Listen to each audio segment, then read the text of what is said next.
how do we create an alignment? How do we create aligned teams? And what we're gonna look at here is that how do we get the right talent, not just right talent, but the right engaged talent in the right seat. Dude, you're impressive talent. Right? Of all the companies around the world that we've been working with and that we have studied, we know that when talent is engaged, amazing things are possible. But when talent is disengaged, and in many companies, 97% of people are disengaged. They're actively, deliberately disengaged in their work. What happens? It changes everything.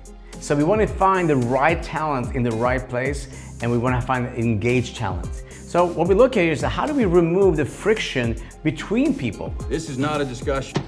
So that people don't talk shit about each other. Don't talk behind each other's back. Don't talk bad about the boss. Because if they're not sold on the company, if they're not sold on their leader, and they start talking badly behind the leader's back, this is what you're doing. This is what I want you to do. Any questions? It creates a really bad morale in the company. The ethics go down, and there's not a way to be able to expand a company and have a thriving company. And how do you think they're gonna talk to your customers when they don't feel sold on you or your company or your products? Not a good place, right? So we gotta make sure that we increase focus, and we gotta increase responsibility and accountability within the team to make sure that we are in alignment and in agreement with the highest values of their values and the company's values. And of course, you as a founder. And then we look at, I don't know about you, but I've been to many companies where the mission, vision, and values, or the targets, are communicated very differently. It doesn't matter if you have 10 people or 100 people or 1,000 people. When you ask the question, what's our target? What's our mission? We're on a mission from God. If people cannot tell you exactly what it is in the same way, how are they going to be able to bring that to the customers? How are they going to sell that to your customers? That's impossible. That's impossible. Impossible, right? Many times when we go into companies, we can hear that they are communicating and explaining the targets or the mission or the vision or the values of the company very, very differently.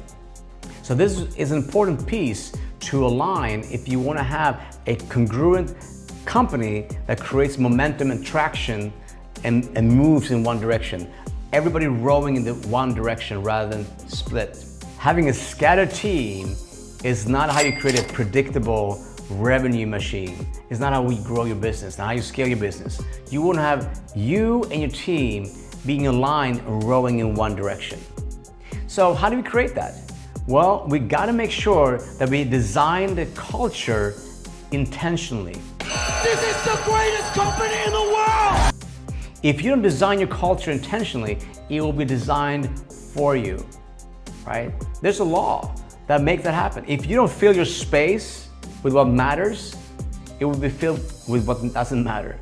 If you don't fill your time with what's important, it will be filled with what's not important. And same thing goes with your company culture.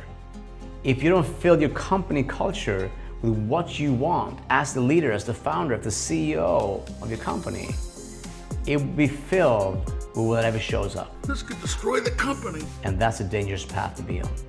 So, what do? We first identify the traits of the leader. And let me ask you something. Do you have traits you admire in yourself?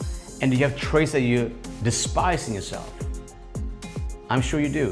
We all have. We have traits in ourselves that we like, that we admire, that we love. And we also have traits within ourselves that we despise, maybe hate or dislike. And identifying those things are very, very important for a few reasons. Number one is, if you're trying to hide your flaws, your weaknesses, if you try to hide them, and you try to only show your best foot forward, you only show your strength and your power and how great you are, there's gonna be something happening inside of you which is gonna make you feel incongruent, which means that you are trying to hide some part of you which makes you inauthentic. Every human being has traits that you admire and despise. We all have it. And the faster you can align with it, remove the guilt and shame, remove the dark side, so to speak, from hidden, and you can bring it out, because your dark side was always going to be there. But when you bring it out and you can own it, now you start being authentic and you can start balancing yourself. And once we integrate who you are in your company, then you can be an authentic leader, an integrated leader, and you can bring that into the workspace, into your team. And I'll tell you something really interesting what happens. But before I do that, let me share a short little story. This is through an interview with the founder of Airbnb, Brian Chesky.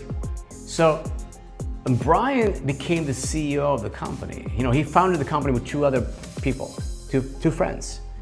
When he became the CEO, something interesting happened. He felt lonely. He felt that he was separated from the people. He had to make a lot of decisions, thousands of decisions. And even, the people started looking at him differently. Like now they looked at him and, you need to make decisions. Are we gonna sink or are we gonna thrive? Are we gonna survive? Especially, right after COVID, or actually, while it happened, they're like wondering, are you gonna lead us to victory or are we gonna sink? So a lot of decisions he had to make.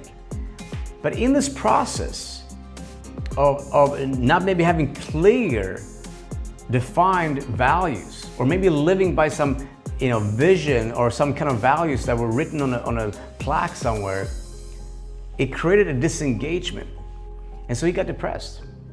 And the importance of this is to understand that when people start understanding that the culture is created and designed from the leader, and once the leader can share his or her values congruently, then the people, your team, they can self-identify and get to know who you are as the leader. And either they're gonna want to be part of your value structure, and if they don't, they're gonna leave. So when you can marry, so-called, link your values as the leader, as the founder, with your people, something magical happens. And Brian goes on and talks about how, in this interview, about he could be in meetings or he could not be in meetings. But because they understood who he was, because they understood his values, they were able to make decisions in his place. They would know and understand how he thinks, how he feels, how he operates. They would go like, nope, that's not what we're doing. Nope, yes, this is how we're doing it. They would understand because they knew the core foundation values of the leader, of the founder of the company. And that is critical if you want to have a team rowing in the same direction and you not having to be always in the business, but be able to create from the outside and guiding your people through the vision of your company. Very, very important. And once this happens and you can link, like I said earlier, when you can link the people, your people's values, their personal values and goals and vision for their life, with the companies and your, as a founder, your values and your vision and your mission, then you are connected, all rowing in one direction, not scattered in many places.